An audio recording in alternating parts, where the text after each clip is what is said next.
पुंडलिकवरदाहर विठ्ठल श्री ज्ञानदेव तुकाराम पंढरीनाथ भगवान की जय। माऊली ज्ञानेश्वर महाराज की जय। जगद्गुरु तुकाराम महाराज की जय। सद्गुरुनाथ भगवान की जय। हरि ओम तत्सत।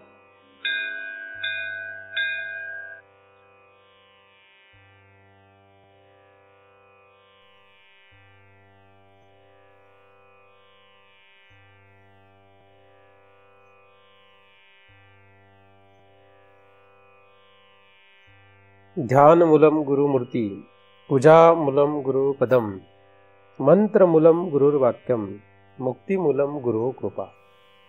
ब्रह्मेवाहम अहम ब्रह्म, न चाहम ब्रह्मणा पृथक, नाहम देहो न मे देहा, केवलोहम सनातन। या ठिकाणी आपण सर्वजण नेहमीप्रमाणे दृक्दृश्य विवेक या ग्रंथाचा अभ्यास करण्यासाठी एकत्रित जमलेलो आहोत।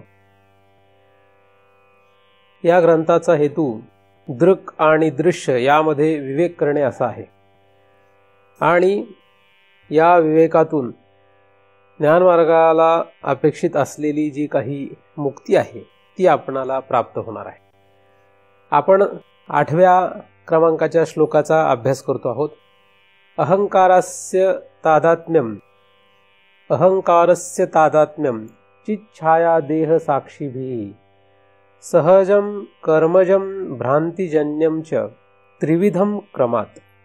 असा हा 8व्या क्रमांकाचा श्लोक आहे।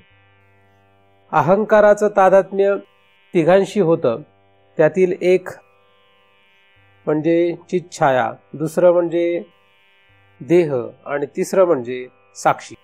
अशा या तिघांशी अहंकाराचं तादात्म्य होत असतं आणि या तादात्म्याची जी पद्धत आहे ती कशी आहे किंवा हे तादात्म्य कसं होतं, तर यासाठी पुढच्या चरणामध्ये सहजम कर्मजम भ्रांतिजन्यम च त्रिविधम क्रमात असं सांगितलेलं आहे। म्हणजे चिच्छायेबरोबर अहंकाराचं जे तादात्म्य आहे ते सहज आहे आणि देहासोबत जे अहंकाराचं तादात्म्य आहे ते कर्मज आहे आणि साक्षीशी जे तादात्म्य आहे ते भ्रांतिजन्य आहे। असा हा विषय सरळ सरळ आहे। आता आपण मागील वेळेस कर्मजम या शब्दाचा विचार केला होता। देह हा कुठलाही असो त्या देहाला कर्मजम या शब्दाने संबोधलेला आहे। म्हणजे देह आता कुठलाही धरण्यापेक्षा अहंकार मागे असल्यामुळे पुढे स्थूल देहच असं आपण धरणं जास्त योग्य आहे। स्थूल देह कुठलाही मिळाला म्हणजे मनुष्याचा मिळो, कुत्र्याचा मिळो, देवाधिकांचा मिळो, म्हणजे स्वर्ग नरक मृत्यूलोक कुठलाही जरी आपल्याला देह मिळाला तरी सुद्धा तो आपल्याला कर्मामुळे मिळालेला आहे, कर्मामुळे त्याची प्राप्ती झालेली आहे। म्हणून कर्मजम असे शब्द मागील वेळेस आपण पाहिले होते। म्हणून कर्म जर आपण व्यवस्थित केले तर त्याप्रमाणे तसा तसा जन्म होईल, परंतु कर्म चांगलं केलं म्हणजे मुक्ती मिळेल असं काही कोणी समजू नये। परंतु परमार्थ करणाऱ्यांमध्ये हाच समज झालेला आहे की चांगलं करणं म्हणजे मुक्ती। लोकांना असं वाटतं की चांगलं आपण जर करू लागलो काहीतरी की आपल्याला मुक्ती होईल, परंतु चांगलं करण्याने मुक्ती होणार नाही आहे। मग वाईट करण्याने होईल का, तर नाहीच नाही। वाईट करण्याने किंवा चांगलं करण्याने दोन्ही रीतीने मुक्ती होणार नाही, किंवा त्याचं मिश्रण असेल तर तरी मुक्ती होणार नाही। कारण की वाईट कर्म केलं तर दुःखाचा भोग जास्त देणारे कुठलीही शरीरं असतील त्या शरीरामध्ये प्रवेश होईल। मग मृत्यूलोकापासून तर पातालापर्यंत जे काही लोक असतील या कुठल्याही लोकाला आपल्याला जावं लागेल। चांगली कर्म केली तर पुन्हा मृत्यूलोकापासून वर जे काही लोक आहेत मृत्यूलोकासह हे जे काही स्वर्ग आहेत या कुठल्याही स्वर्गाला जाऊन त्या ठिकाणी आपल्या कर्मानुसार भोग होण्यासाठी तसं तसं शरीर प्राप्त होईल। म्हणजे चांगलं कर्म केलं तर वर, वाईट कर्म केलं तर अधोगती। म्हणजे सद्गती किंवा अधोगती या कर्माने होईल. आणि यांचं जे मिश्रण असेल ते समसमानच झालं, दोन्ही चांगलं आणि वाईट, तर पुन्हा मनुष्याचा देह मिळेल. आणि हा मनुष्याचा देह समसमान जर पाप पुण्य झालं तरच मिळेल. आणि हे होणं माणसाने टाळी वाजवावी आणि त्याच्या हातात कावळा सापडावा इतकं अशक्य आहे, म्हणजे इतकं कठीण आहे. म्हणून आपल्याला पुन्हा मनुष्याचा जन्म काही मिळणार नाही. आता हा मनुष्याचा जन्म गेला की पुढे मनुष्याचा जन्म आपल्याला अनंत जन्मानंतर, अनंत शरीरामध्ये आपण फिरून आल्यानंतर मिळण्याची शक्यता आहे, शाश्वती नाही आहे. म्हणून खरं तर हा जन्म वाया घालूच नये. एक दिवस, एक क्षणही आपल्याकडे वेळ नाही आहे. परंतु हे फक्त एक तास जेव्हा आपण ऐकायला येतो तेव्हा फार बरं वाटतं, किंवा तेवढ्या वेळेसच आपल्याला ते वाटतं. नंतर मग हळूहळू त्याचा परिणाम काय होतो, कमी होतो. हे माया कार्य आहे, काय मायेचा हा परिणाम आहे. क्षणाक्षणा करा हाच विचार, तरा व्यापार भवसिंधू. म्हणजे इथे किती वेळ सांगितलेला आहे विचार करायला? वेळ नाही आपल्याकडे. क्षणाक्षणाला, प्रत्येक क्षणाला आपल्याला हाच विचार करायचा आहे. परंतु आपण ज्या समाजामध्ये, ज्या लोकांमध्ये, ज्या नातेवाईकामध्ये, गोतावळ्यामध्ये आपण राहतोय, हे लोक काही हा विचार करत नाहीत. क्षणाला काही, वर्षालाही करत नाहीत. ते काही काही तर मरून जातात पण करत नाहीत. मग अशांचा संघ आपल्याला प्रिय वाटतो, अशांमध्ये आपल्याला बरं वाटतं. मग अशांमध्ये जर आपल्याला बरं वाटतं, या लोकांमध्ये जर गोडवा वाटतोय, तर मग हा क्षणाक्षणाला विचार होईलच कसा? प्रत्येक क्षणाला जर हाच विचार करायचा असेल तर प्रत्येक क्षणाला हा विचार करणारे जे कोणी असतील, मग ते साधू असोत किंवा साधक असोत, त्यांच्या संगतीत राहिलं तर उपयोग होईल. परंतु साधकाच्या संगतीमध्ये काय असते? भीती असते. कारण साधकच जर भिथरला, कारण साधक भिथरायला काही वेळ लागत नाही, साधकच जर भिथरला तर आपण सुद्धा दुसऱ्या चुकीच्या वाटेने जाऊ शकतो. आणि ज्ञानमार्गामध्ये सगळ्यात मोठी भीती अशी आहे की इथे अहंकार फार लवकर येतो. म्हणजे आपण जे करतोय ते आपण शहाणेच आहोत असं आपल्याला लवकर वाटायला लागतं. बाकीच्या मार्गामध्ये एवढं वाटत नाही. ज्ञानमार्गामध्ये मी शहाणा आहे, मला आता कळायला लागलं, आता मी लोकांना काहीतरी शिकवतो, अशी जी भूमिका आहे ही सहज येते. म्हणजे इतक्या सहज येते की ते कधी आली आपल्यालाही कळत नाही. तर अशा रीतीने ज्ञानमार्गामध्ये भीती फार मोठी आहे. म्हणून आपल्याला याच्यातून कसं बाहेर पडता येईल हे काही सांगता येणार नाही. परंतु हा फेरा जर चुकवायचा असेल तर कर्मजम आपल्याला जो देह मिळतो, तो देह कर्मामुळे जर मिळतोय तर कुठलंही कर्म केलं तर तो काही आपल्याला खंडित करता येणार नाही. हे सरळ सरळ उघडच आहे. ते इथे काही सांगितलेलं नाही काय करायचं आता त्याच्यावर, नाही का? परंतु कर्मामुळे देह मिळणार हे या श्लोकातील या शब्दांवरून स्पष्ट होत आहे. कर्मामुळे, कर्मजम, अहंकार आणि देहाचं तादात्म्य. आणि जिथपर्यंत अहंकार आणि देहाचं तादात्म्य राहतं तिथपर्यंत तसे देह मिळतच जाणार आहे, जसं कर्म असेल तसं.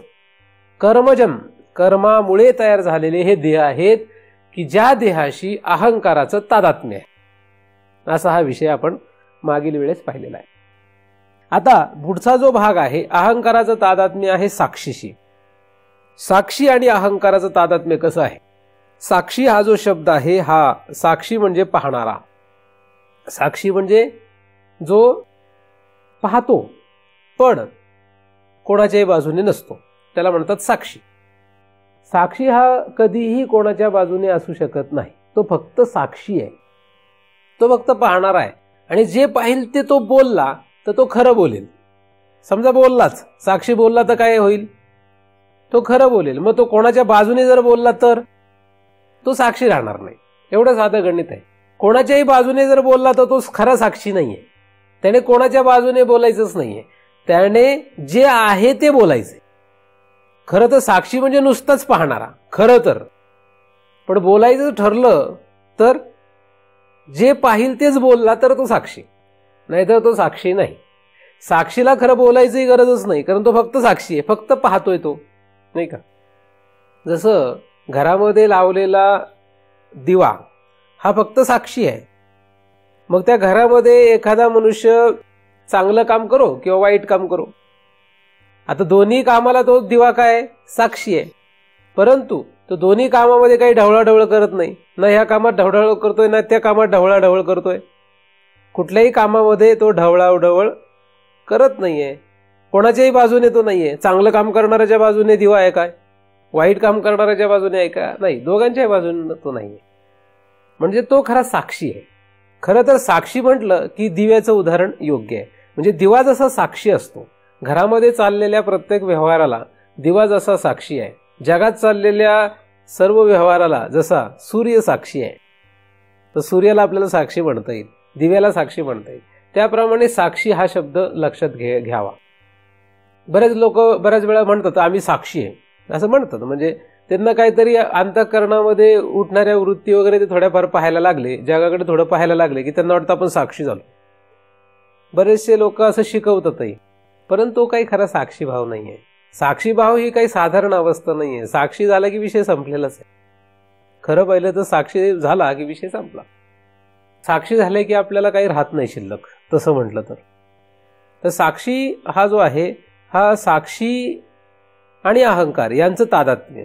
तर पहिल्यांदा साक्षीची ओळख करून घेणं गरजेचं आहे आणि मग त्यांचं तादात्म्य कसं आहे ते पण कळून घेणं गरजेचं आहे, नाही का? साक्षी कुठे राहतो शरीरामध्ये? त्याला कुठेतरी जागा पाहिजे ना. चिती छाया कुठे आहे आपल्याला माहित आहे. चिती छाया कुठे आहे आपल्याला माहित आहे कुठे आहे. म्हणजे चित प्रतिबिंब कुठे पडलंय तर बऱ्याच ठिकाणी जिथे जिथे पडलंय त्याचा आपण विचार केलेला आहे. देहाचाही आपण विचार केलेला आहे. आता हा जो साक्षी आहे, साक्षी शरीरामध्ये कुठे राहतो? साक्षी शरीरामध्ये कुठे राहतो? कुठे राहत असावा तो? हे साक्षीचं स्थान सांगणं तसं पाहिलं तर फारच अवघड आहे. साक्षी कुठे आहे हे काही सांगता येणार नाही, नाही का? परंतु हातात राहत नाही, पायात राहत नाही, डोक्यात राहत नाही, मनात राहत नाही, अंतःकरणात राहत नाही, इथे कुठेच राहत नाही तो. एवढं तर कळतं आपल्याला, आहे की नाही? इथे कुठेतरी राहत नाही, पण बाकी दुसरीकडे कुठेतरी राहू शकतो तो, कुठेतरी असावा तो. साक्षी जो आहे तो कोणाचाही संग करत नाही. जो संग करत नाही कोणाचाही, तो फक्त पाहतो, त्याला साक्षी म्हणतात. तो कुठे आहे हे म्हणण्यापेक्षा तो कसा आहे याचा थोडा आपण विचार करूया. कुठं आहे तो नंतर आपल्याला कळणार नाही असं नाही, तो कुठं आहे याचाही विचार करता येण्यासारखाच आहे. परंतु त्यापेक्षाही जास्त महत्वाचा विचार तो कसा आहे. तो स्थूल शरीराच्या सगळ्या व्यवहारांना जाणतो, पण स्थूल शरीराच्या कुठल्याही व्यवहारांमध्ये तो पडत नाही. जाणतो तो सर्व. स्थूल शरीराचे जे काही व्यवहार होतात त्या सगळ्याला तो जाणतो. सूक्ष्म शरीराचे जे काही व्यवहार होतात त्यालाही तो जाणतो. हे दोघांनाही जाणतो. म्हणजे जसं डोळ्याने आपण काहीतरी पाहतोय तर हे पाहण्यामध्ये कोण कोण असतात? पाहण्यामध्ये डोळे असतात, मन असतं आणि साक्षी पण असतो. तर पहिल्यांदा साधारण मूर्ख माणसाला असं वाटतं डोळेच पाहतात. थोडा हुशार झाला मनुष्य की त्याला कळतं की मन पाहत असतं, आणि अजून हुशार झाले की मग कळतं कोण पाहतंय? साक्षी पाहतोय. जेव्हा डोळ्यानेच पाहतो तेव्हा तो जसा व्यवहार करतो तसं मनाने पाहिल्यानंतर व्यवहार करत नाही. म्हणजे मनाने जेव्हा तो एखादा दृश्य पदार्थाला पाहतो, रूप पाहतो तेव्हा, आणि डोळ्याने जेव्हा रूप पाहतो तेव्हा, या दोन वेळेस त्या माणसाची स्थिती वेगळी असते. म्हणजे जेव्हा त्याला कळतं की आपण डोळ्याने पाहत नाही, कशाने पाहतोय? मनाने पाहतोय, तेव्हा त्याची स्थिती निराळी असते. तसंच जेव्हा तो साक्षीने पाहतोय, म्हणजे साक्षी पाहतोय हे जेव्हा त्याला लक्षात येईल तेव्हा त्याची स्थिती अजूनही त्यापेक्षा वेगळी तयार होईल. आलं लक्षात? म्हणजे या तीन माणसांची स्थिती निरनिराळी आहे. म्हणजे खरं पाहणारा जो आहे तो कोण आहे? साक्षी एकटा नाहीये. खरा पाहणारा साक्षीच आहे. पण आता परिस्थिती काय आहे? खरा पाहणारा जरी साक्षीच असला तरी सुद्धा आता स्थिती मन पण पाहतंय, डोळे पण पाहतायत. मग साक्षीने पाहता आलं पाहिजे. साक्षी काय काय पाहू शकतो? डोळ्याला जे दिसेल ते पाहू शकतो, कानाला जे ऐकू येऊ शकतं ते ऐकतो. म्हणजे 5 ज्ञानेंद्रियांना जे कळतंय हे सगळं मनाला कळतंच, आणि मनाला जे कळतंय ते सगळं साक्षीला कळतं. साक्षीला जे कळतं ते मनाला कळत नाही, आणि साक्षीला जे कळतं ते डोळ्याला कळत नाही. परंतु डोळ्याने जे कळतं त्याच्यामध्येच साक्षी गुंग झाला नाही, मन गुंग झालं, साक्षी गुंग होत नाही. तर नाही का, जर डोळ्याने जे पाहतात त्याच्यामध्येच गुंग राहिला एखादा, कशाने? मनाने. आता काही लोक तर डोळ्यानेच गुंग आहेत, म्हणजे डोळ्यानेच पाहतात, त्यांना मनाशी घेणं देणंच नाही. पण समजा एखादा मनापर्यंत गेला आणि डोळ्याने पाहणं म्हणजे 5 ज्ञानेंद्रियांना जे काही कळतंय हे सगळं जे आहे ह्या सगळ्यांमध्ये तो मनानेच गुंग राहिला, तर त्याला साक्षीचे काही घेणं राहणार आहे? म्हणून 5 ज्ञानेंद्रियांचे 5 विषय जे आहेत याच्यामध्ये जो गुंग राहतो, 5 कर्मेंद्रियांच्या 5 विषयामध्ये जो गुंग राहतो मनाने किंवा त्या इंद्रियाने, तर त्याला कधी साक्षीचा संबंध, साक्षी म्हणजे काय हे लक्षात येणार नाही.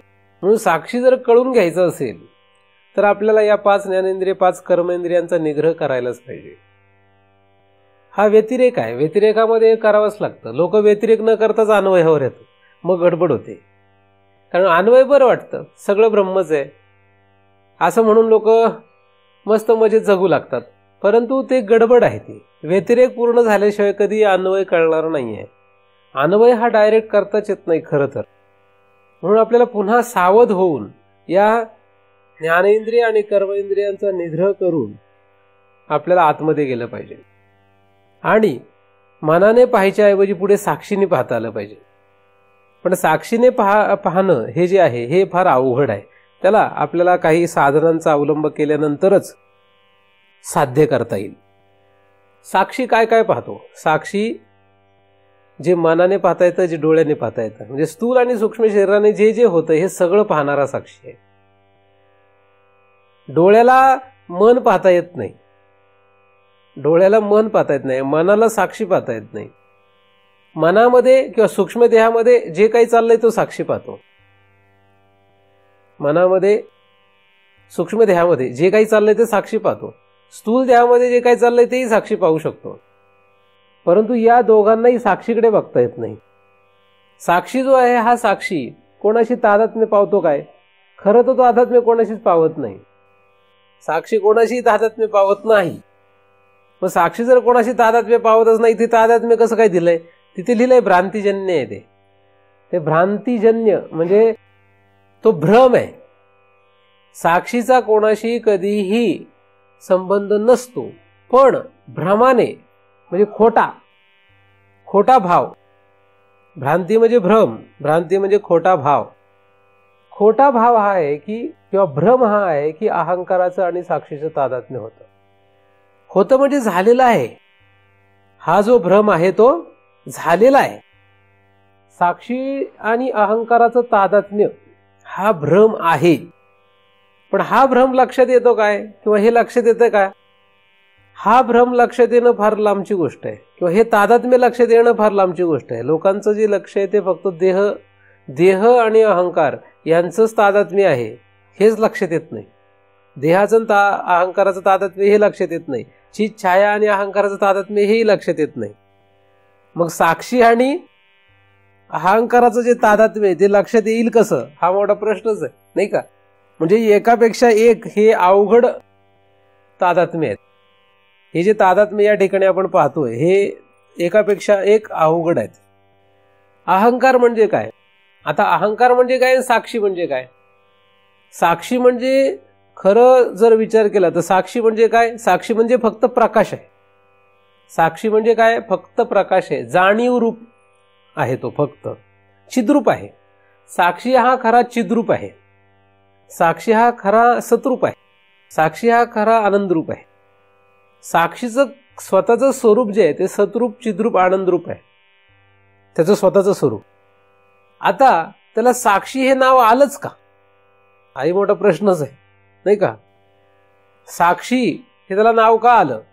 रस्त्याने एखादा मनुष्य चाललाय, काहीतरी त्या रस्त्यामध्ये भांडण झालं आणि पोलिसांनी त्या भांडण करणाऱ्याला पकडून नेलं आणि त्याच्यासोबत अजून न भांडण करणाऱ्यालाही नेलं समजा, तर काय झालं? जो न भांडण करणारा आहे तो कोण आहे? तो साक्षी आहे. का तो साक्षी ठरला? कारण जे भांडण चाललं होतं तिथं तो होता म्हणून तिथं थांबला. तो जर निघून गेला असता तर पोलिसांनी त्याला काही पकडलं नसतं, तो साक्षी ठरलाच नसता. म्हणजे जे निघून गेले त्यांना पोलीस पकडत नाही, ते साक्षी झाले का? साक्षीदार कोण होतो? जो पाहतो तो साक्षीदार होतो. काय पाहतो? ह्या दोघांची भांडणं. तसं साक्षी हा जो आहे हा साक्षी का ठरलाय? तो खरा सदरूप चिद्रूप आनंदरूप आहे, परंतु तो साक्षी तरी का ठरला? कारण तो साक्षी जो आहे तो हे द्वंद्व पाहू लागला. सुरुवातीला तो फक्त पाहू लागला द्वंद्व, त्याने ते द्वंद्व पाहायला सुरुवात केली. आता द्वंद्व म्हणण्यापेक्षा द्वंद्व तरी पुढे आहे, त्याच्या आधी अहंकार आहे. अहंकार हा एका शब्दामध्ये अहंकार जो आहे तो एका शब्दामध्ये सांगायचं झालं तर सूक्ष्मदेह आहे, कारण सूक्ष्मदेहालाच आपण अहंकार म्हणतो. इथे मन जे आहे किंवा अहंकार जो आहे तो एका शब्दाने सांगतो. तर त्या अहंकाराला तो पाहू लागला. अहंकार का निर्माण झाला हा मोठा प्रश्न आहे, पण आता झाला. आता धरूया, झाल्यानंतर का झाला तो वेगळा विषय झाला, पण आता अहंकार आहे. त्या अहंकाराला हा साक्षी पाहू लागला. अहंकार म्हणजे खरं जर विचार केला तर अहंकार म्हणजे काय? अहंकार म्हणजे अहम. अहम तो साक्षी अहमला पाहू लागला, म्हणजे मी. तो स्वतःलाच पाहू लागला. आता अहम म्हणजे मी, म्हणजे स्वतः. आता स्वतःलाच मनुष्य जेव्हा पाहतो तेव्हा काय अडचण येते? एक सोपं गणित आहे. सकाळी उठल्यानंतर आंघोळ वगैरे सगळी झाली, आपण सगळं व्यवस्थित उरकलं की आरशासमोर जाऊन उभं राहिलं तर काय होतं? मग शंका येते. काय शंका येते? केस इकडे आहेत का, इकडे आहेत, चेहऱ्यावर काही खराबी आहे काय? स्वतःलाच पाहण्याची इच्छा झाली की काय होतं? मग पावडर लावावी वाटते, कंगवा घेऊन केस फिरवावे वाटतात.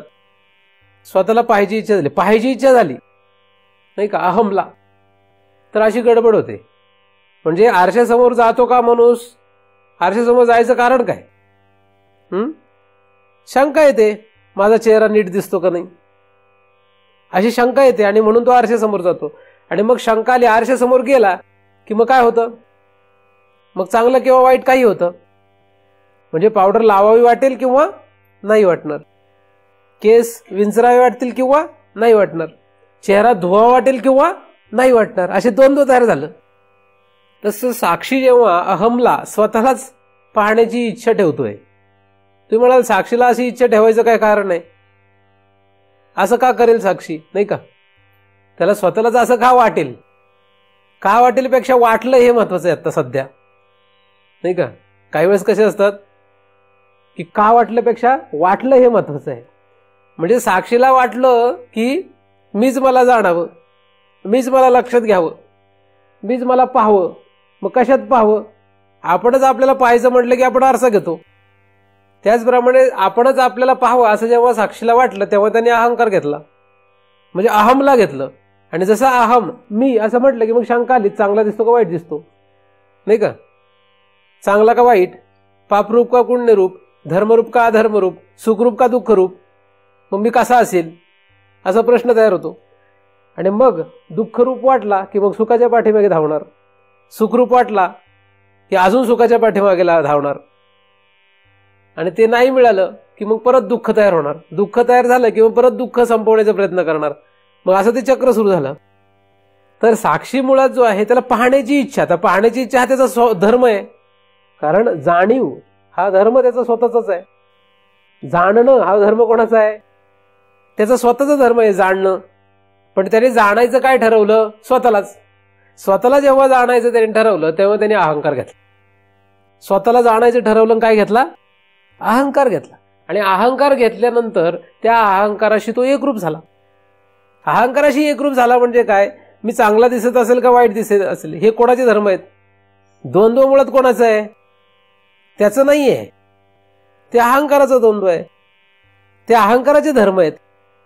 कारण जो पदार्थ घेतो त्याचे धर्म असतात काहीतरी. जसं आरसा घेतला तर आरशाला काहीतरी धर्म आहेत. तुम्ही स्वतःला पाहण्यासाठी काय घेतलं? आरसा घेतला. आता आरसा घेतला कशासाठी? स्वतःला पाहण्यासाठी घेतला. पण आरशाचे धर्म जर खरे वाटले, म्हणजे आरशाचे धर्म जर ते स्वतःवर आरोपित करून घेऊ लागला तर मग काय होईल? मग गडबड होईल ना. आरशाचे धर्म म्हणजे आरसा जर बहिर्वक्र असेल किंवा आंतरवक्र असेल तर माझा चेहरा मोठा झाला किंवा छोटा झाला असं जर तो समजू लागला तर अडचण येईल. आरशाच्या आपल्या व्यवहारात असं होत नाही, परंतु असं झालं समजा तर काय होईल? मग तो चेहरा सरळ करण्याचा प्रयत्न करेल. म्हणजे एकतर चांगलं किंवा वाईट असे जे काही धर्म आहेत अहंकारातच मुळात अहंकार म्हणजे सूक्ष्म शरीरातच हे द्वंद्व धर्म आहेत. द्वंद्व धर्म राहतात कुठे? आतमध्ये राहतात. मनामध्ये आपल्या द्वंद्व धर्म असतात. मनामध्ये किंवा या अहंकारामध्ये आपले सगळे काय आहेत? हे द्वंद्व धर्म आहेत. चांगलं वाईट, पाप पुण्य, सुख दुःख, मग ते अहंकाराचे आहेत. शोक हर्ष भय क्रोध हे सगळं अहंकाराचं आहे. पण तो साक्षीने काय विचार केला, मी मलाच पाहतो. मलाच पाहण्यासाठी काय घेतो, अहंकार. अहंकार घेतलं की अहंकारचे धर्म, मग त्या धर्माला तो खरं समजू लागला. म्हणजे माझेच धर्म आहे असं त्याला वाटायला लागलं, नाही का. म्हणजे उदाहरणार्थ एक रस्त्याने मनुष्य चालला होता. आता चालल्यानंतर त्या ठिकाणी पडलेला एक मनुष्य आहे, त्याला लागलेलं आहे, खूप त्याला काहीतरी लागलेलं आहे. तर हा मनुष्य इथे थांबला, याने काही केलेलं नाही. ज्याने त्याला मारलं ते निघून गेले आणि हा तिथे थांबला आणि बघतो तर काय, तो मनुष्य मेलाय. आता तेवढ्यात पोलीस आले आणि त्याला घेऊन गेले. कोणाला, पाहणाऱ्याला. मग तो सांगतोय काय, तो काय सांगतोय, समजा तो पोलिसांना सांगतोय की मी मारलेलं नाही. पोलीस म्हणतात तुला आम्ही पाहिलं तिथेच, तू तिच्याजवळ होता, तूच गुन्हेगार आहेस. तू आता कोर्टात सांग काय सांगायचे ते, आम्हाला कशाचं काय सांगतोस, नाही का. म्हणून शहाणा मनुष्य तिथे थांबत नसतो, नाही का. शहाणा मनुष्य कुठे थांबतात का अशा वेळेस, पळून जातात. का पळून जातात, कारण थांबला तर काय होतं, पोलीस धरून नेणार. पोलीस धरून नेले की त्याने काही केलेलं नसलं तरी सुद्धा पोलीस काय म्हणणार, तूच केलेस. तो म्हणणार मी नाहीच केलेलं. मग ते म्हणाल तू कोर्टात सिद्ध कर, नाही का. तसं जेव्हा साक्षी आला समोर पाहिलं तेव्हा लगेच अहंकाराचे सगळे धर्म त्याच्यावर आरोपित झाले. मग तो म्हटलं मी नाही केलं. ते म्हटलं सिद्ध कर मग, नाही का. म्हणून आपण आता एवढं सिद्ध करण्याचा प्रयत्न करतोय. अनंत जन्मापासून आपण सिद्ध कर, मग नंतर ते सिद्ध करण्याच्या नादात एवढा वैतागून जातो. अख्खं आयुष्य त्याचं कोर्टाचे चक्र तो कोठडीतच घालवतो. आणि 50 वर्षानंतर डिक्लेअर होतं की याने खून केलाच नव्हता. 50 वर्षांनी समजा त्याला नेलं आणि त्याला सिद्धच करताना आलं की मी खून केलाय का नाही. त्याला सिद्धच जर करता आलं नाही तर काय होईल, त्याला जन्मठेप झाली. जन्मठेप झाल्यानंतर मग पुन्हा 40-50 वर्षाची जी काही जन्मठेप असेल त्यानंतर तो सुटला. पण त्यावेळेस कळलं की त्याने खून केलेला नव्हता, तरी उपयोग काही नाही, कारण त्याने भोगला तर तेवढं. 40-50 वर्ष जाऊ द्या, त्याला दोन तास जरी कोठडीत ठेवला तरी 2 तास तरी तो गुन्हेगार ठरलाच ना. 2 तास काय त्याला नुसता पकडून जरी नेला तरी तो गुन्हेगार आरोपीच आहे तो, नाही का. खरं त्याने काहीच नाही केलेलं. तसं हा साक्षी जो आहे त्याने खरं काही केलेलंच नाही, पण तो गुन्हेगार झालाय. काय गुन्हा केला त्याने, साक्षीने पाहायचा गुन्हा केलाय, म्हणून तो साक्षी नाव आहे त्याचं. साक्षी हा खरा साक्षी नाही, तो दृक आहे. तो आहे दृक, पण तो साक्षी का ठरतो, अहंकारासमोर उभा राहिला म्हणून. पाहायची इच्छा ठेवली ना त्याने. बरं तिथून माघारी गेला असतं तर बरं झालं असतं, पटकन. तिथून तो माघारी जात नाही ना, तो त्याच्यावर विचार करू लागला. नुसतं त्याने त्या माणूस मेलेला आहे तिथं पाहिलं असतं, निघून गेला असतं पुढे तर ठीक होतं. पण तो तिथं बसून त्याची शहानिशा करू लागला. हा सुरा कसा मारला असेल, तो हातात घेतला, बघितला कसा मारला असेल, वा जरा लांबच दिसतोय. मग त्याच्यावर तो प्रयोगच करू लागला तर, नाही का. मग उजव्या हाताने मारला असेल का डाव्या हाताने मारला असेल, हातात घेऊन बघतोय आणि पोलिसांनी बघितलं तर मग गेलं का. तसं साक्षी जो आहे तो फक्त अहंकाराकडे आला असता, त्याने बघितलं असतं, निघून गेला असतं तर ठीक होतं. पण तसं करत नाही तो इथे आलाय की बघतो मी कसा आहे, हा चांगला दिसतो बरं का वाईट दिसतो, जरा थोडासा कमीच चांगला दिसतोय, हा मग चांगलं होण्यासाठी काय करता येईल सुरू. असं करून असा गुन्हा करून आपण अनंत जन्म फिरत आलोय. म्हणजे अहंकाराचं आणि आपलं जे तादात्म्य आहे ते जे आहे, ते अहंकाराचं साक्षीचं जे तादात्म्य आहे ते कसं आहे, ते खरं नाहीये. तो गुन्हेगार नाहीच आहे खरा. तादात्म्य म्हणजे गुन्हा आहे. तादात्म्य हा काय, तादात्म्य हाच गुन्हा आहे. तादात्म्य हा गुन्हा. मग साक्षीने या अहंकाराशी तादात्म्य केलं तेव्हा काय काय घडलेलं आहे. म्हणजे सगळ्यात पहिल्यांदा काय घडलेलं आहे, साक्षी जो आहे हा साक्षी जेव्हा अहंकारापुढे उभा राहतो, अहंकारापुढे उभा राहतो म्हणजे अहंकार आणला कुठून, तोच तयार करतो. अहंकार काय करावा लागतो, आपल्याला कुठून आणावा लागतो, काय तुमच्या आतमध्ये जो, आता साधारणपणे जरी आपण विचार केला तर आपण अहंकारला कुठून आणावं लागतं का, आपल्याला आपल्या आतमध्येच उत्पन्न होतो तो. तर साक्षीमधूनच काय निर्माण होते, जाणीव. त्याची स्वधर्मच आहे, त्याचा स्वभाव आहे त्याचा तो.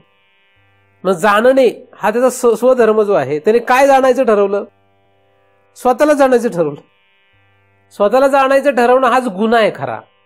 म्हणजे आपला खरा गुन्हा काय, आपणच आपल्याला जाणण्याचा प्रयत्न केला, हा गुन्हा आहे खरा. आपणच आपल्याला जाणण्याचा प्रयत्न करायचा. आता आपणच आपल्याला जाणण्याचा प्रयत्न करणं हा पहिल्यांदा गुन्हा आहे आणि आताही तोच करतोय आपण. आता काही संपवलेलं नाही आपण. पण त्यावेळेचा गुन्हा वेगळा होता ना आत्ताचा निराळा आहे. त्यावेळेस जो आपण गुन्हा केला तो आपण सुखरूप असताना, चिद्रूप असताना, सत्तारूप असताना आपण ते केलं. ते कधी घडलं, कसं घडलं हा एक मोठा लांबचा विषय आहे. परंतु असं झालं की आपणच आपल्याला जाणायचा विचार केला, आपणच आपल्याला आपलं सुख शोधायचा प्रयत्न केला. असं होतं का? म्हणजे असं होऊ शकतं का? असं जर आपण विचार केला असं होऊ शकतं का? नाही, झालेलं आहे पण असं होऊ शकतं. व्यावहारिक दृष्टी जरी आपण विचार केला असं होऊ शकतं का? म्हणजे आपणच सुख शोधायचा प्रयत्न करू शकतो का? आपल्याला माहित आहे, सगळ्यांना माहित आहे की जेव्हा आपण एकदम शांत बसतो आणि एकदम स्थिर आहे, कुठलाही विषय नाही आहे, एकदम शांत स्थिर बसलो तेव्हा कसं वाटतं? एकदम बरं वाटतं. पण तरी सुद्धा आपण धावपळ करतो. का करतो? कारण धावपळ केल्यानंतर सुख मिळेल असं वाटतं. आपल्याला खरं माहिती आहे सुख केव्हा मिळतं? शांत बसल्यावर सुख मिळतं. म्हणजे आपण एकदम शांत स्थिर आहे, कुठलाही विषय नाही आतमध्ये आणि बाहेर, म्हणजे अंतरंगात आणि बाह्यरंगात कुठेही कुठली धावपळ नाही. असं जेव्हा होतं तेव्हा काय असतं? तेव्हा सुख असतं, बरं वाटतं एकदम. परंतु असं असताना सुद्धा आपण धावपळ करतो. कशासाठी करतो धावपळ? सुखासाठी धावपळ करतो. म्हणजे आपल्याला काय माहितीये? धावपळ केल्यानंतर सुख मिळतं का शांत बसल्यावर सुख मिळतं? आपल्याला खरं माहिती आहे सुख कधी आहे? शांत बसल्यावर सुख आहे. आणि जेवढे धावपळ करतात तेवढे शेवटी काय होतं? शांतच बसतात, नाही का? बसतात का नाही शांत? म्हणजे शांत बसण्यात सुख जर आहे तर धावपळ करून शांत का बसतात? असा मोठा प्रश्न आहे, नाही की नाही? काही लोक म्हणतात जरा आम्ही आता काय धावपळीचे दिवस धावपळ करून घेतो आणि मग शांत होतो. मग तो आधीच शांत हो ना. पण त्यांना काय वाटतं की कुठल्या तरी निमित्ताने सुख मिळणार आहे. म्हणजे सुख मिळण्याची जी काही निमित्त आहेत हे निमित्त ते खरे समजतात आणि त्या तेही खरे म्हणता येत नाही. आता सगळ्यांनाच माहिती आहे की पैशाने काही सुख नाहीये. बरं कितीही पैसा आला, काही लोक म्हणतात नाही पैसे नसेल तर समजा आजारी पडलो तर डॉक्टरकडला पैसे वगैरे, कितीही पैसे असले तरी आजारपणात लोक मेलेत, नाही का? करोडोची इस्टेट असून सुद्धा रोगाने लोक मेलीत. कशी काय मिळली मग, नाही का? पण आपण तो आपल्याला स्वतःला सांत्वन करतो, आपण समजावून सांगतो की नाही एवढं कमवलं की असं होईल, एवढं केलं म्हणजे त्यासाठी लोक धावपळ करत राहतो. हे सरळ सरळ दिसतंय व्यवहारामध्ये आपल्याला. म्हणजेच याचा अर्थ या उदाहरणावरून हे लक्षात येतं की साक्षी सुद्धा खरं तर सुखरूपच आहे, त्याला काही गरज नाही कशाची. शंका फक्त काय? फक्त शंका की मीच मला पाहतो, मीच मला जाणतो, मीच मला पाहतो, ही फक्त शंका जी आहे हीच घातक आहे.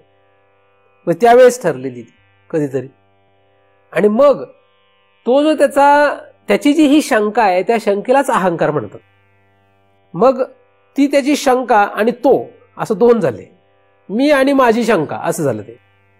मी आणि माझी शंका. मग त्या शंकेमध्ये म्हणजे त्या अहंकारामध्ये बरंच सामर्थ्य आहे.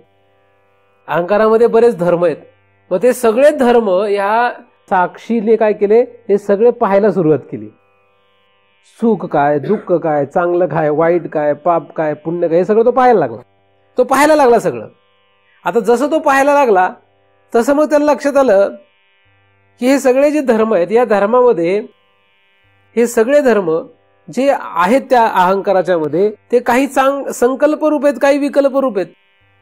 काही संकल्पात्मक आहे, काही विकल्पात्मक आहे. असं जेव्हा तो म्हणला तेव्हा लगेच मन तयार झालं. तो म्हणला ह्याच्यातला कशाचा निश्चय करू? मग बुद्धी तयार झाली. कारण त्याचं तो पाहतोच आहे ना.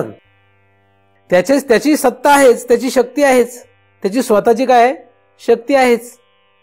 त्या शक्तीच्या जोरावर त्या अहंकारातूनच हे सगळं तयार झालं.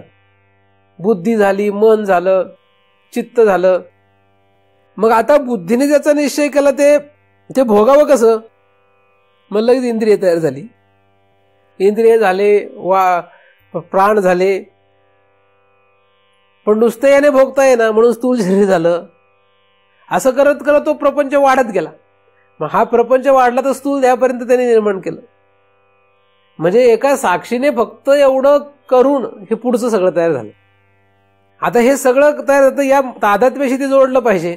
जेव्हा साक्षीने अहंकाराशी म्हणजे अहम तयार केला ना, अहंकाराला तो पाहू लागला तेव्हा तो त्याच्यात प्रतिबिंबित झाला आणि प्रतिबिंबित जसा झाला त्याला चित छाया असं नाव पडलं.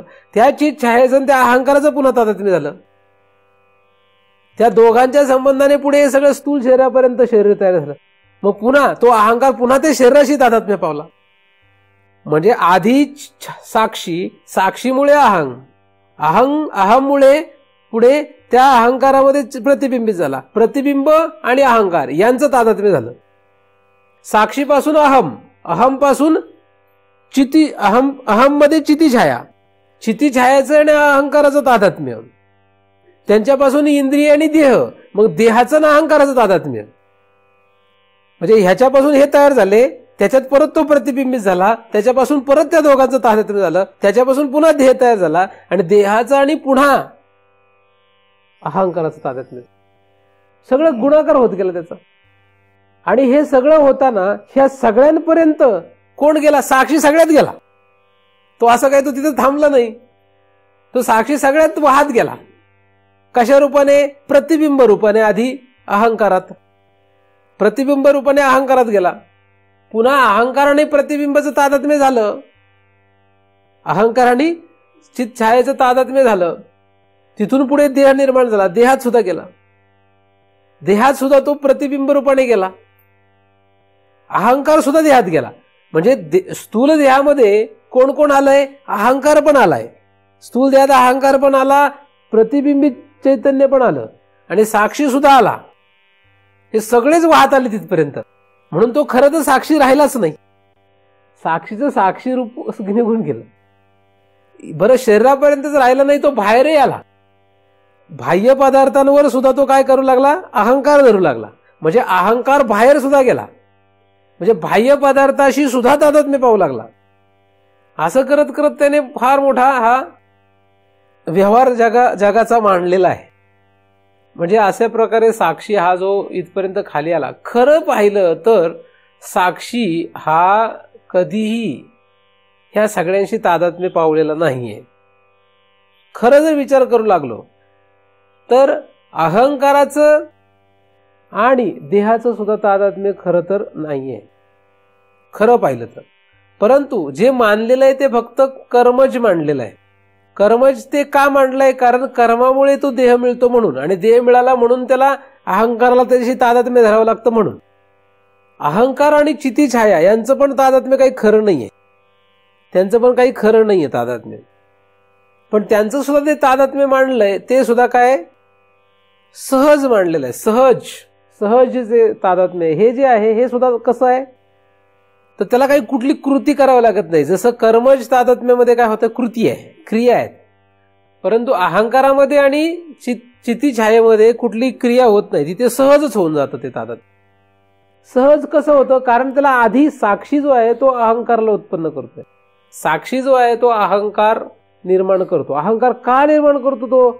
तो अहम, मीच दुसरा व्हावा, मीच अनेक व्हावं असा त्याचा भाव आहे.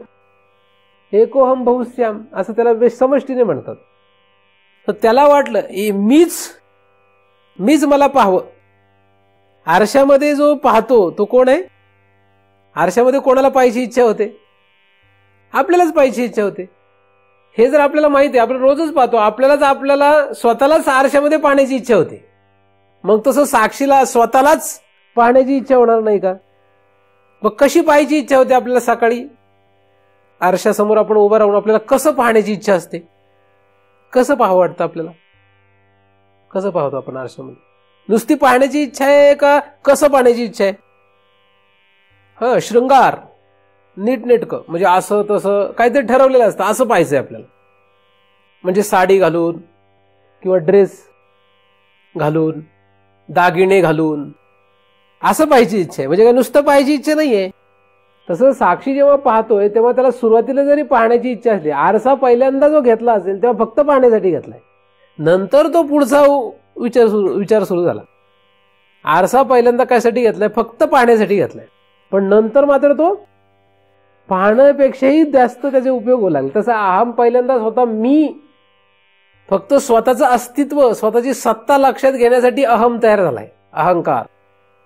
साक्षीपासून जो अहंकार आहे हा फक्त स्वतःची स्थिती, स्वतःचे अस्तित्व पाहण्यासाठी आहे. मग स्वतःचं अस्तित्व कसं आहे हा प्रश्न पडला. स्वतःची सत्ता कशी आहे हा प्रश्न पडला. म्हणून मग पुढे सुखरूप आहे का दुःखरूप आहे. मग का दुःखरूप आहे म्हणले की पुन्हा आला पुढे प्रश्न. म्हणून मग त्या अहंकारामध्ये सगळे जे काय होते हे त्याच्याशी काय झाले, एकरूप व्हायला लागले.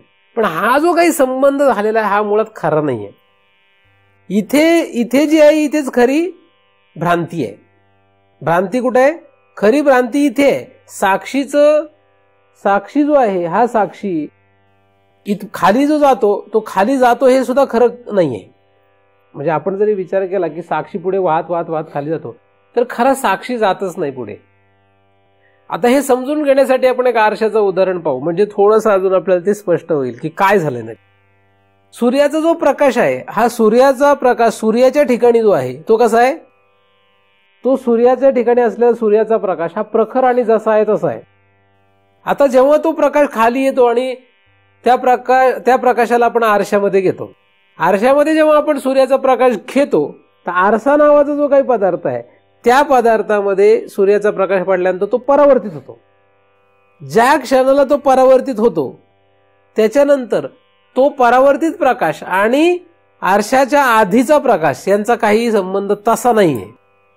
कारण परावर्तित झालेला प्रकाश हा विशेष आहे. तो जो परावर्तित जो प्रकाश होतो तो काय होतो, विशेष होतो. आता हा परावर्तित जो प्रकाश आहे हा परावर्तित प्रकाश भिंतीवर पाडला. आता भिंतीवर जो प्रकाश पडतो, भिंतीवर परावर्तित प्रकाश जो पडतो, त्या भिंतीवर पडलेल्या कवडशाचा सुद्धा त्या आरशाच्या आधी असलेल्या प्रकाशाशी काही संबंध नाही. प्रकाश किती आहेत, एक सूर्याच्या ठिकाणी प्रकाश आहे, एक सूर्यापासून आरशापर्यंत एक प्रकाश आहे, एक आरशात पडलेला प्रकाश आहे, एक आरशापासून परावर्तित झालेला प्रकाश आहे, एक भिंतीवर पडलेला प्रकाश आहे. आता भिंतीवर पडलेल्या प्रकाशाचा आणि सूर्याच्या ठिकाणी असलेल्या प्रकाशाचा काय संबंध आहे का, काही नाही. भिंतीवर पडलेल्या प्रकाशाचा आणि आरशाच्या आधी असलेल्या प्रकाशाचा काही संबंध आहे का, काही संबंध नाही. ते दोन्ही काही संबंध एक नाही का, पण तसा संबंध आहे, पण तसा संबंध नाही. म्हणजे त्याच्यामुळेच हे सगळे आहेत, पण याचा त्याचा काही संबंध नाही खरं तर. बरं, भिंतीवर जो प्रकाश पडलाय त्या प्रकाशाचा आणि त्या आरशात असलेल्या प्रकाशाचा तर काही संबंध आहे का, तो मानलाच तर थोडासा आहे. आरशातून निघालेला प्रकाश आणि भिंतीवर पडलेला प्रकाश यांचा काही संबंध काय, हो तो मानला तर थोडासा आहे, कारण की तोच तिथे पडतोय म्हणून, नाही का. तसं हे आहे. आता खरा जो दृक आहे तो लांबच आहे, म्हणजे सूर्यासारखा आहे. पण दृक पासून निघालेला जो प्रकाश आहे हा प्रकाश साक्षीसारखा आहे. आणि आरशापर्यंत, आरसा म्हणजे इथे अहंकार आहे.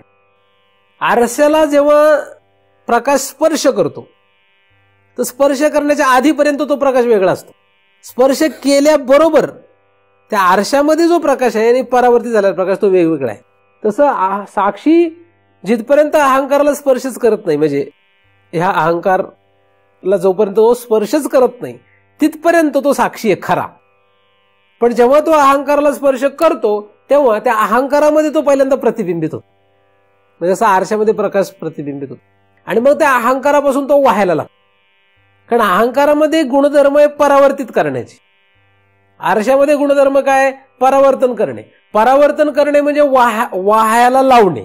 परावर्तन म्हणजे काय, परावर्तन म्हणजे वाहायला लावणे. कुठे वाहायला लावणे, विरुद्ध दिशेने वाहायला लावणे. कवडसा कुठे वाहतो, सूर्याकडे जातो का परत, तो विरुद्ध दिशेला, विरुद्ध कुठल्याही दिशेला जाईल तो, पण सूर्याकडे नाही जात, तो परत सूर्याकडे जात नाही, तो विरुद्ध कुठेही दुसरीकडे जाईल. त्याचा कुठला अँगल असेल हे सांगता येत नाही, पण तो कुठल्या तरी वेगळ्याच दिशेला जायला लागतो. तसं अहंकारामध्ये जेव्हा साक्षी प्रवेश करतो तो प्रवेश करण्याच्या आधीच खरा तो साक्षी आहे. तो तिथे अहंकाराला स्पर्श केला की अहंकारामध्ये गुणधर्मच आहेत, काय करायचे, वाहायला लावायचे. कुठं वाहायला लावायचे, सुखाकडे दुःखाकडे, पापाकडे पुण्याकडे, चांगल्याकडे वाईटाकडे, कुठेही व्हायला लावीत. आणि जेव्हा व्हायला लागतो तेव्हा तो प्रतिबिंबित झालेला आहे. तो व्हायला लागला की तो जो आहे तो चित प्रकाश आहे, तो काय चित छाया आहे. कारण चित छायाचा आपण मागे विचार केला आहे. चित छाया म्हणजे काय, त्या सूक्ष्म देहामध्ये प्रतिबिंबित झालेले चैतन्य अधिक पुढे प्रमेयापर्यंत गेलेलं ते सगळं चित छायाच आहे, चिदाभासच येतो. तर त्या अहंकारामध्ये जे चैतन्याचं प्रतिबिंब आहे ते जे तिथे त्या अहंकारामध्ये आहे आणि तिथून पुढे सुख दुःख पाप पुण्य, त्याच्या पुढे इंद्रिय, त्याच्या पुढे जे काय व्हायला लागलं ते सगळं काय चिती छायाच आहे. मग अहंकार आणि ते चित छाया यांचा दोघांचा काय सहज संबंध येतो. तिथे सहज संबंध आहे. पण त्या सहज संबंधातून पुढे देहाची उत्पत्ती होणार आहे. पण देहाची उत्पत्ती होण्यासाठी कर्म पाहिजे. कर्म जर व्हायचं असेल, कर्म जर पाहिजे असेल तर कर्माच्या आधी ज्ञान लागतं. ज्ञानाची त्रिपुटी लागते. ज्ञानाशिवाय पुढे कर्म होत नाही. काय कर्माची त्रिपुटी, कर्म आलं की पुढे शरीर येणार आहे, देह येणार आहे. कर्म आले की देह येणार. पण कर्म येण्यासाठी आधी ज्ञान पाहिजे. कसलं ज्ञान पाहिजे? ते जे ज्ञान आहे ते हेच ज्ञान आहे की मी सुखी आहे का दुःखी आहे, पाप आहे का पुण्य आहे, चांगलं आहे का वाईट आहे, असं आहे का तसं, हे जे ज्ञान आहे याच ज्ञानामुळे पुढे तसं कर्म तयार होतं. मग दुःखी वाटलो की सुखासाठी धडपड करतो. तर अशा रीतीने द्वंद्वात्मक जे आहे हे सगळं जे काही त्याचं ज्ञान आहे आतमध्ये, अंतःकरणामध्ये, अहंकारामध्ये, त्या पोटीच त्याला पुढे इंद्रियाद्वारे देह निर्माण करावा लागला. कारण दुःखी वाटलो की सुखासाठी धडपड करण्यासाठी काहीतरी इंद्रिय पाहिजेत. त्यासाठी परत देह तयार करायला लागला. म्हणजे देह जो तयार झाला तो कर्मामुळे तयार झालेला असला तरी सुद्धा ते कर्म करण्यासाठी कारण आतमध्ये असलेले काय चिती छाया आणि अहंकाराचा संबंध आहे. सहजच चिती छाया आणि अहंकाराचा जो संबंध आहे त्या संबंधामुळे पुढे देह तयार होतो. आणि मग देह तयार झाला की त्या देहाशी या अहंकाराचं कर्म दिसतं. पण हे सगळं कुठे घडलं? हे घडलं अहंकाराच्या पुढे. अहंकाराच्या मागे काय आहे का? अहंकाराच्या मागे काहीच नाहीये. म्हणजे आरशाच्या मागे काय आहे का? काय नाही. तिथे सामान्य प्रकाश आहे. सूर्याचा सामान्य प्रकाश आरशाच्या पाठीमागे आहे. पण आरशापासून पुढे म्हणजे आरसा ते आरशापासून पुढे भिंतीवर प्रकाश पडेपर्यंत पुढे कुठेही जाऊ तिथपर्यंत सगळा प्रकाश जो आहे तो सगळा खरा खेळ आहे. आणि त्याच्या मागचा मात्र जो आहे तो नुसता सामान्य प्रकाश आहे. त्याचप्रमाणे अहंकाराच्या आधी जो सामान्य चैतन्याचा प्रकाश आहे तो साक्षी आहे. मग त्याचं जे अहंकाराशी तादात्म्य वाटतंय ते खरं नाहीच आहे. ते वाटतंय ते भ्रांतीने. म्हणजे अहंकाराच्या आधी आपल्याला जाऊन बसायचंय. अहंकाराच्या आधी जाऊन बसायचंय. पण आपण अहंकाराच्या कुठे आहोत? पुढे. अहंकाराच्या आधी जाऊन बसायचंय आपल्याला. अहंकार शून्य झाला पाहिजे. अहंकाराची सगळ्यात शेवटची टोक गाठलं पाहिजे आपल्याला. अहंकाराचे टोक गाठायचे म्हणजे अहंकार कमी कमी कमी कमी कमी कमी करत जायला पाहिजे. कारण अहम जो आहे, अहम नाही. अहम म्हटलं की संपला विषय. अहम.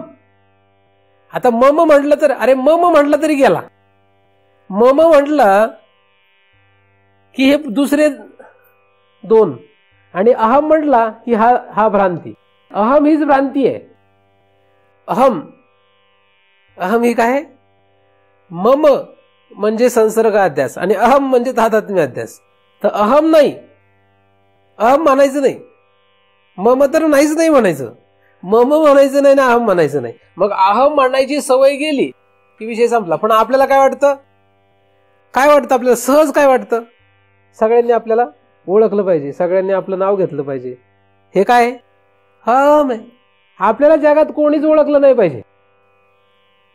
व्यवहारामध्ये सगळ्यांना प्रत्येकाला वाटतं आपल्याला यांनी ओळखावं त्यांनी ओळखावं असं वाटतं आपल्याला. आपण ओळख वाढवण्यामध्ये फार धन्यता मानतो. बरं, ती ओळख वाढवण्याची पण कोणाची ओळख वाढवण्याची इच्छा आहे? शरीराची. आपल्या खऱ्या मीची ओळख तर नाहीच ती. म्हणजे याला सगळ्यांनी ओळखावं असं वाटतं, याची प्रसिद्धी व्हावी असं वाटतं.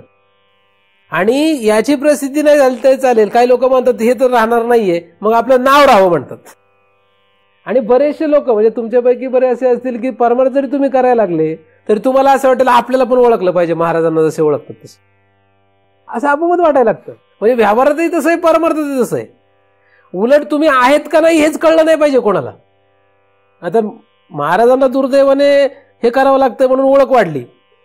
पण खरं जे साधक हा खरा श्रेष्ठ आहे. कारण साधकाला एकदम गुप्तपणे राहता येतं.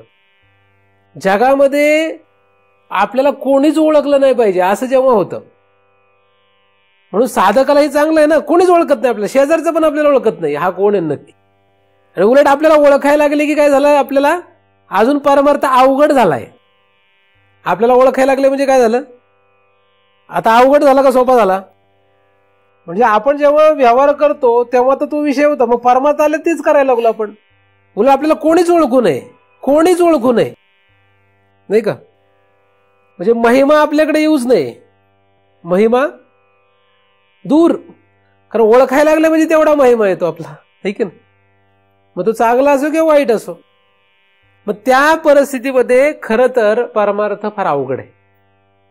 म्हणजे जेव्हा आपल्याला कोणी ओळखत नाही, कोण कुत्र ओळखत नाही आपल्याला, अशी जेव्हा स्थिती असेल आपली, तेव्हा काय होईल? तेव्हा आपल्याला परमार्थ सोपा आहे.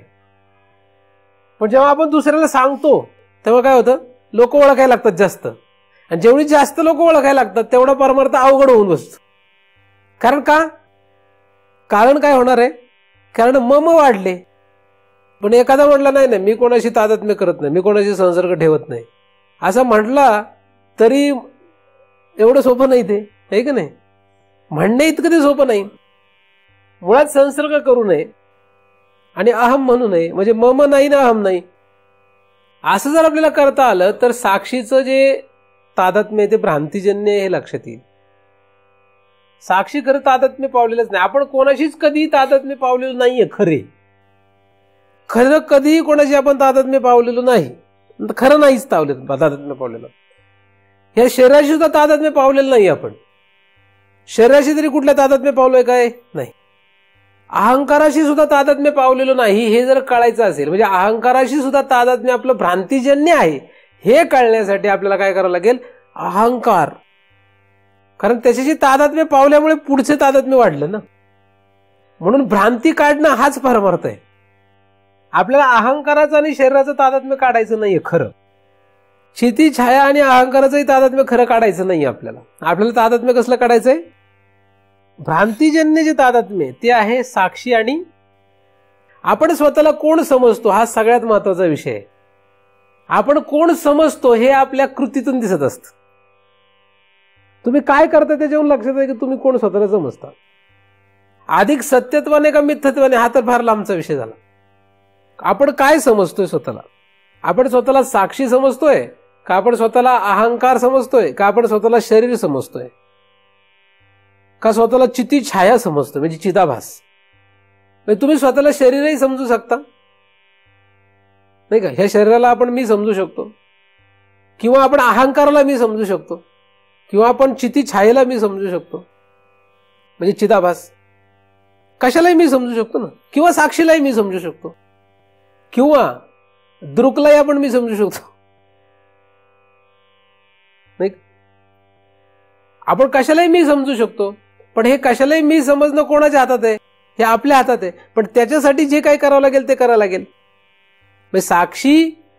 साक्षीचं जे तादात्म्य आहे ते भ्रांतिजन्य आहे हे जर आपल्याला दृढ झालं, हे लक्षात आलं, हे कोणाला लक्षात यायला पाहिजे? साक्षीचं तादात्म्य कोणाशी आहे? अहंकाराशी आहे.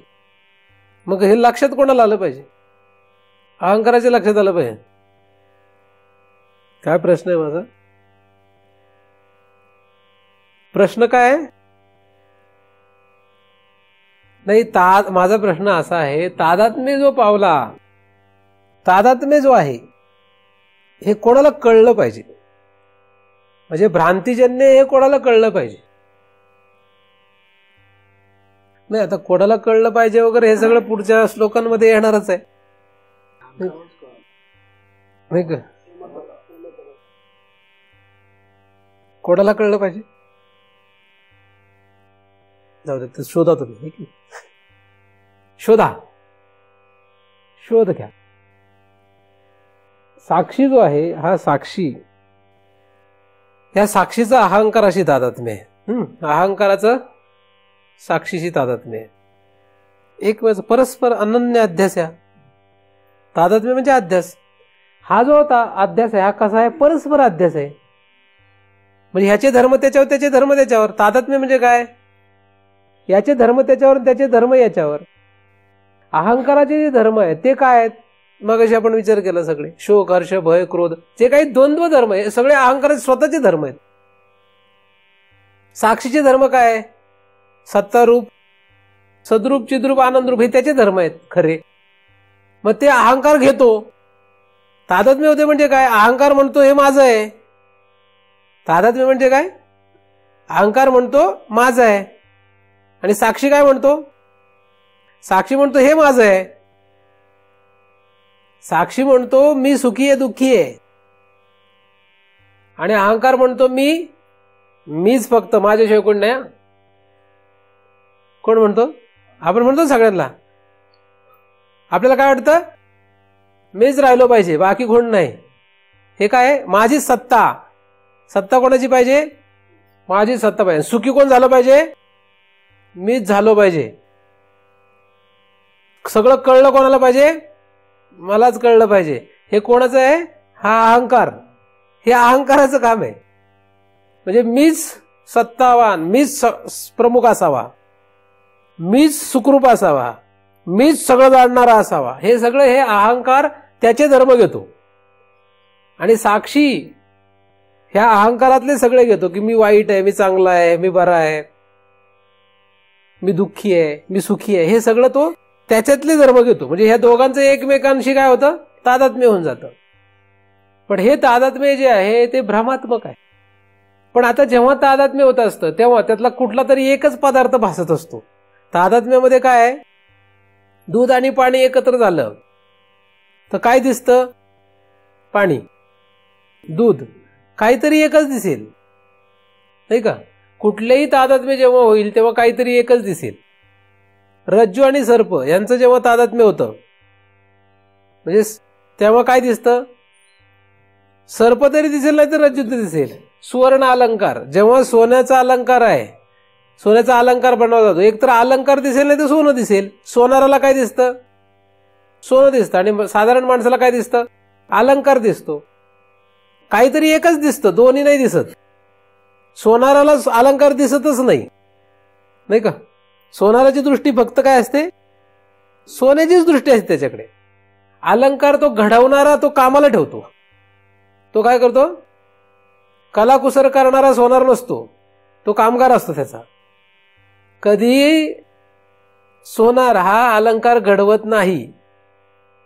सोनार फक्त सोनं आणतो, कलाकार ते घडवतो, आणि मूर्ख माणसं अलंकार घेतात, सोनं घेत नाहीत.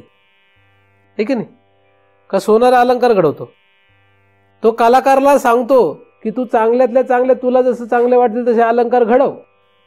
ठीक आहे नाही?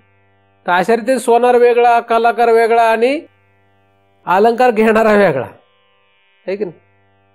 म्हणजे दिसतंय प्रत्येकाला वेगवेगळंच. तसं जेव्हा साक्षी आणि अहंकाराचं तादात्म्य होईल तर तेव्हा काय होईल? एकतर अहंकार, नाही तर एक तर साक्षी. ज्याला अहंकार आहे त्याला साक्षी कळणार नाही, जो साक्षी आहे त्याला अहंकार राहणार नाही, नाही का? दोन्हीपैकी एकच होणार ना तादात्म्यनं.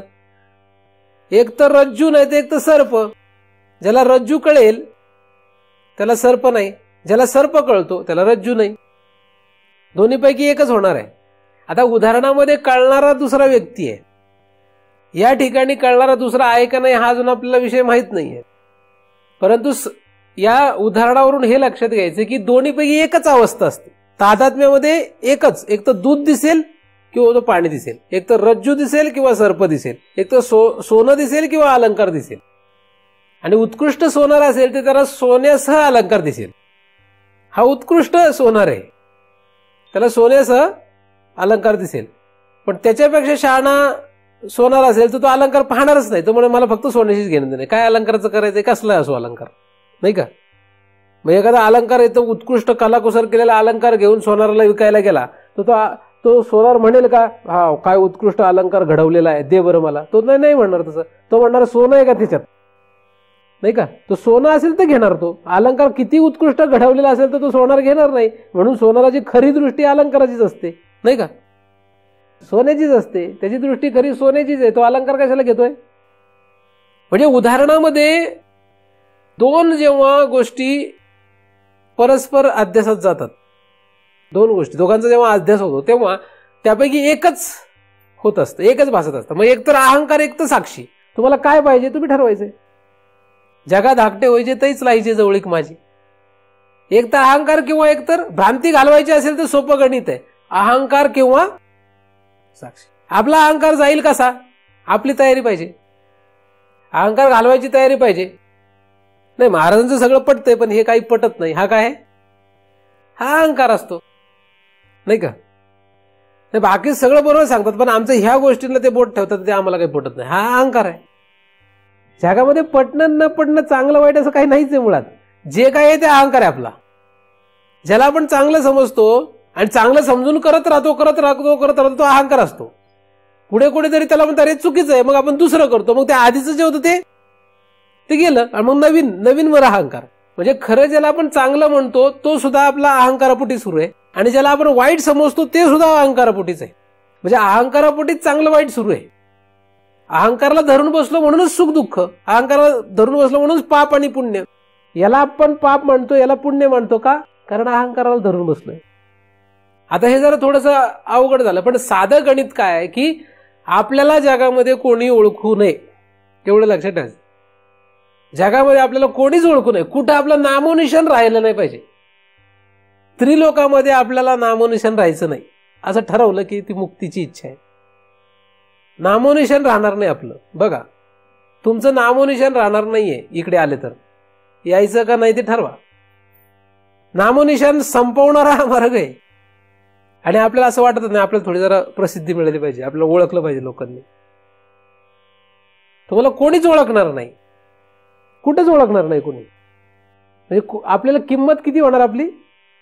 व्हॅल्युएशन किती झालं आपलं? 0. आपलं व्हॅल्युएशन 0 करण्याची जर इच्छा असेल तर या मार्गात यावं. पण आपण मुळात करतो परमार्थ त्यावेळेस आपल्याला असं वाटतं की आपण जेव्हा सांगू 4 लोकांनी ऐकलं पाहिजे, आपलं व्हॅल्युएशन वाढलं पाहिजे असं वाटतं आपल्याला. आपली व्हॅल्यू वाढायला पाहिजे, आपण 4 लोकांना सांगितलं पाहिजे की आपण असं करायला पाहिजे, तसं करायला पाहिजे. व्यवहारात तसंच आहे, परमार्थात तसंच करतात. मुळात तसं नाहीच आहे. आपल्याला कोणीच ओळखायला नको असा जो भाव आहे तोच अहंकार काय करेल आपला? कमी करेल. सगळं बंद करायचं, काहीच चालू नाही ठेवायचं, काहीच नाही. काहीच नाही, काहीच नाही आपल्याकडे, काहीच नाही आपलं, काहीच नाही आपल्याला असं म्हटलं की अहंकार संपत जाईल. पण माझं म्हटलं की अहम असतो. म्हणून पहिलं मम सोडावं लागेल, नाही का? पहिलं मम सोडायला पाहिजे, मग अहम सोडण्याचा विषय आहे. ज्यांना मम सुटत नाही त्यांना अहम काय सुटेल? सोडू शकत नाही. म्हणजे असं मग काही लोक म्हणतात मला की नाही पहिल्यांदा अहम सोडतो आम्ही, मग मम सोडतो. करा, प्रयोग करत राहा ना, काही हरकत नाही. डॉक्टरचं कामच आहे औषध देणं आणि प्रयोग करणे. आपण हे प्रयोग करत राहावं. परंतु मम जितकं कमीत कमी होत जाईल. मम नाही काही आपल्याला, मम नाही, मला काही नाही माझ्याकडे, सगळं काय आहे ते. मग आता कोणाचं आहे? ज्याचं आहे त्याला देऊन टाका. एक तर ज्याचं आहे त्याला द्या किंवा ईश्वराला द्या. ईश्वर अर्पण बुद्धीने करा, नाहीतर ईश्वराला नाही देता आलं तर ज्याचं त्याला द्या, नाही का? ज्याचं त्याला देऊन आपलं मोकळं व्हा, नाही की? मग अहम येतो, मग अहमला सोडा. मग अहमला सोडलं, जसं जसं अहंकार कमी होत जातो, अहम कमी होत जातो, तसं काय होईल? मग लक्ष जातं साक्षीवर. कारण अहमशी संबंध कोणाचा आहे? अजून साक्षीचा आहे. पण अहमशी साक्षीचा जो तादात्म्य आहे त्याच्या आधी 2 तादात्म्य आहेत, नाही का? एक देह आणि अहमचं तादात्म्य आहे, एक चिती छाया आणि अहंकाराचं तादात्म्य आहे. आपण कुठेतरी एका ठिकाणी बसलोय, आपण एक तर देहावर बसलोय, नाहीतर चिती छायावर बसलोय, नाहीतर अहंकारावर बसलोय. हे सगळे सोडावे लागणार आहेत जर साक्षीकडे जायचं असेल तर. कारण अहंकार एक आहे आणि यात अहंकाराचं तिघांशी तादात्म्य सांगितलेलं आहे, नाही का? आता मग आपल्याला अहंकारावर जायचंय का चिती छायावर जायचंय का देहावर जायचंय का साक्षीवर जायचंय? जायचंय कुठे आपल्याला? आपल्याला गेलं तर साक्षीवर जायचंय. मग आपण आहोत कुठे? आपण आहोत एकतर देहावर किंवा एकतर अहंकारावर किंवा एकतर चिती छायेवर. इथे कुठेतरी राहतो आपण. मग हे सगळे सोडत चाललं पाहिजे ना. हे जर सोडत गेलो तरच आपल्याला साक्षीवर जाता येईल. ते सोडलं नाही तर साक्षीवर जाता नाही येणार, नाही का? मग सोडावं कसं किंवा ह्याच्यातून कसं बाहेर पडावं हा मोठा प्रश्नच आहे की नाही? देहाचा संबंध जो आहे तो कसा सोडावा? देहाचा संबंध कसा सोडावा? देहाचा संबंध सोडला तर देहाचा संबंध ज्याच्याने सुरू झाला तर त्याने सोडावा लागेल. तसंच चित्ती छायेचा संबंध कसा सोडावा? तो ज्याच्यामुळे सुरू झाला असेल ते सोडलं पाहिजे आणि गरज असेल तर सोडले पाहिजे, नसेल तर नाही सोडायची गरज, नाही का? तर असं आपल्याला काहीतरी विचार करून आपल्याला साक्षीपर्यंत गेलं पाहिजे. कारण आपलं प्रमुख जे कर्तव्य आहे ते आहे साक्षीपर्यंत जाणे. साक्षीपर्यंत जायचंय आपल्याला, काही करू साक्षीवर जायचंय, साक्षी भाव येणं. साक्षी भाव येण्यासाठी आपला परमार्थ सुरू आहे. आणि याला सगळ्यात मोठा अडथळा प्रत्येक ठिकाणी कुठेही गेलं तरी अहंकार आहे. म्हणून अहंकाराचा वारा न लागो राजस. अहंकार हाच आपल्याला घातक आहे. अहंकार संपवण्यासाठी जे काही करता येईल ते करावं, नाही का. अहंकार कसा संपतो? श्री गुरुला शरण राहावं, श्री गुरु म्हणतील ते करावं, अहंकार संपेल. म्हणतील ते म्हणजे म्हणतील ते काही म्हणून. योग्य अयोग्य ठरवायचंच नाही, कारण योग्य अयोग्य ठरवण्याचं काही खरं नसतं, नाही का. चांगलं वाईट नाही, शास्त्र म्हणेल ते सांडावे, हे तर राज्य तृण मानावे, आणि जे घेवी ते न म्हणावे विषयी विरुद्ध. विष खा म्हणलं तर खावं, शास्त्राने म्हणलं विष खा, खाऊन टाकायचं. शास्त्राने म्हणलं राज्य तृणवत मानायचं, नाही का. आता अवघड नाही, पण सांगण्यातून काय दिसतंय? सांगण्यातून हेच दिसतंय की त्याच्यातून काय जाईल? अहंकार जाईल. त्यातून अहंकार जाणार आहे. मग शास्त्र असो काय, सद्गुरू असो काय, आपण आपली बुद्धी लावली की अहंकार टिकलेला आहे. आपली बुद्धी लावायची. महाराज म्हणले असं आहे तर म्हणायचंच नाही असं का, किंवा खरं आहे का खोटं आहे त्याचा काही संबंध नाही. महाराज म्हणले ही उत्तर दिशा आहे, म्हणायचं वा बरोबर आहे, उत्तर दिशा आहे तुम्ही म्हणता. पुढच्या वेळेस म्हणले नाही पूर्व आहे, मग हा बरं पूर्व आहे. पूर्व काय उत्तर काय? दिशा जिथे नाही तिथं पूर्व काय पश्चिम काय, नाही का. काय दिशाच नाहीत. म्हणजे उदाहरण म्हणून सांगितलं. तर त्याप्रमाणे आपल्याला काय करावं लागेल? अहंकार नष्ट करण्यासाठी काहीतरी प्रयत्न करावा लागेल. हा अहंकार कसा नष्ट होईल हे काही सांगता येत नाही. आपलं कर्तव्य आहे शास्त्र आणि सद्गुरू यांना शरण राहून आपल्याला साक्षीपर्यंत जायचंय. त्यासाठी आपल्याकडे जे काही आहे ते ज्याचं त्याला अर्पण करून टाकावं, नाही का. ज्याचं त्याला अर्पण केलं म्हणजे प्रश्न राहत नाही, है की नाही. ज्याचं त्याला देऊन टाकू. असो, या ठिकाणी काही विषय नाहीये खरं की नक्की कसं करावं हे सगळं. तर इथून पुढे येणाऱ्या श्लोकांमध्ये नक्कीच आपल्याला याचा काहीतरी मार्ग सापडेल असं आपण गृहीत धरूया.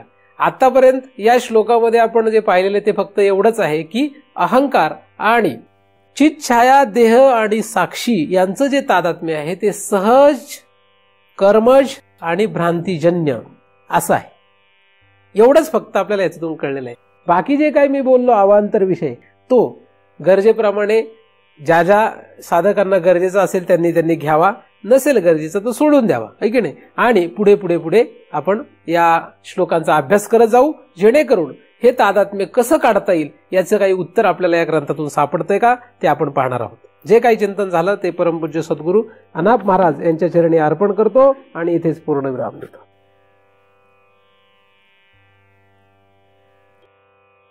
पुंडलीकवरदा हरी विठ्ठल श्री ज्ञानदेव तुकाराम. पंढरीनाथ भगवान की जय. माऊली ज्ञानेश्वर महाराज की जय. जगद्गुरु तुकाराम महाराज की जय. सद्गुरुनाथ भगवान की जय.